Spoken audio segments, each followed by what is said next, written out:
Við erum með Tómas Inga, aðstoðarþjálfara. Tómas, hvernig stemmarinn? Hann er fínn.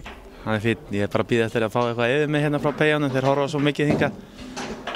Hefur eitthvað stjórn á þessum drengjum? Nei, ekki svona á kvöldin. Ég hef ágætt að stjórna á æfingum, en svona á kvöldin þegar þeir eru komnir í hérna pókerinn þá hef ég enga stjórna. Þú ákveður þá bara að taka á liðinu eða þeir eru með dissið eða ekki? Jú, auðvitað gerir ég það. Þeir eru beint út eða gera eitthvað. Og hver er svona mesti prakkarinn í hópnum? Þeir eru það eiginlega allir. Þeir svona æsa hvern annan upp. Þannig að þeir eru eiginlega allir miklu prakkar. En það er engin svona þjálfara sleikja sem gerir aldrei neitt og er bara kurteis við ykkur? Nei, þeir eru ekki til í þessum hóp. Þetta eru gaurar allt saman.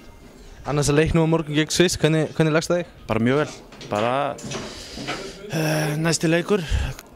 Sérstaklega þegar við töpuðum, þá er gaman að halda áfram, komast í gang og bara stefnum á það að gera vel og leggja okkur fram í þann leik og reyna að vera áfram inn í keppnin eftir þann. Megum ekki tapa, það er ljóst, þannig að við stefnum á sigur eins og í öllum leikum. Það er ennþá alveg góð möguleika að fara upp úr þessum riðli og fara kannski á Ólympíuleika? Já, það er allt hægt, ég meina ef við vinnum 2 síðustu þá förum við áfram, þannig að það er allt hægt, þetta er undir okkur komið, við þurfum ekki að treysta á neitt ennþá, þannig að við bara stefnum á sigur. Að lokum langar maður að spyrja úti, þú hefur nú eitthvað verið að sprikla með knattspyrnufélaginu Karli. Er mikill getumunur á þessu U21-liði og Karli? Já, Karli er náttúrulega mun þéttar á miðunni heldur en landslið og bara yfir höfuð þéttara lið.